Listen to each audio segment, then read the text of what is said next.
Important again section 194J।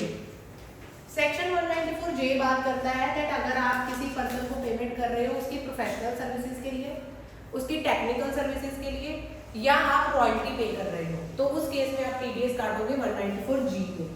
तो इसको हम शॉर्ट फॉर्म में याद रखते हैं फीस फॉर टेक्निकल सर्विसेज या प्रोफेशनल सर्विसेज।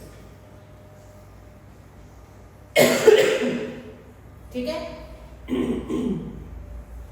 इसमें थ्रेशोल्ड लिमिट है अगर आप पूरे फाइनेंशियल ईयर में 50,000 से ऊपर की पेमेंट कर रहे हो। मैं चार्टर्ड अकाउंटेंट हूं, अगर मैं किसी फर्म के साथ रिटेनरशिप कर रही हूँ, ठीक है, और वो फर्म मुझे मंथली पे करती है 20,000, तो 194J में मेरा टीडीएस डिडक्ट होगा। ठीक है, क्योंकि मैं प्रोफेशनल सर्विसेज दे रही हूँ।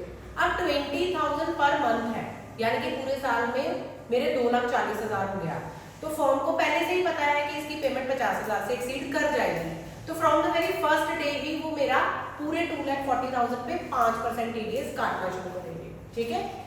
अब यहाँ पे क्या आएगा एड। अब बच्चे यहाँ पर एक ध्यान रखना है, अगर तो आप टेक्निकल सर्विसेज दे रहे हो, ठीक है, प्योरली टेक्निकल सर्विसेज जैसे कि कॉल ऑपरेटर या सॉफ्टवेयर इंजीनियरिंग, तो 2% टीडीएस है। ठीक है।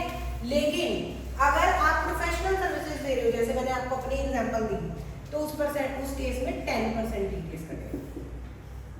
प्रोफेशनल सर्विसेज क्रेडिट और पेमेंट व्हिचएवर इज अर्निंग।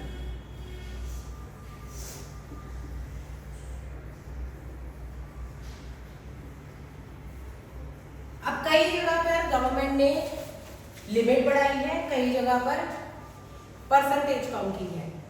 ये भी अमेंडेड सेक्शन है। इसमें पहले लिमिट 30,000 की थी, अब गवर्नमेंट ने बढ़ा के 50,000 कर दिया, रेट वही रखा। ठीक है।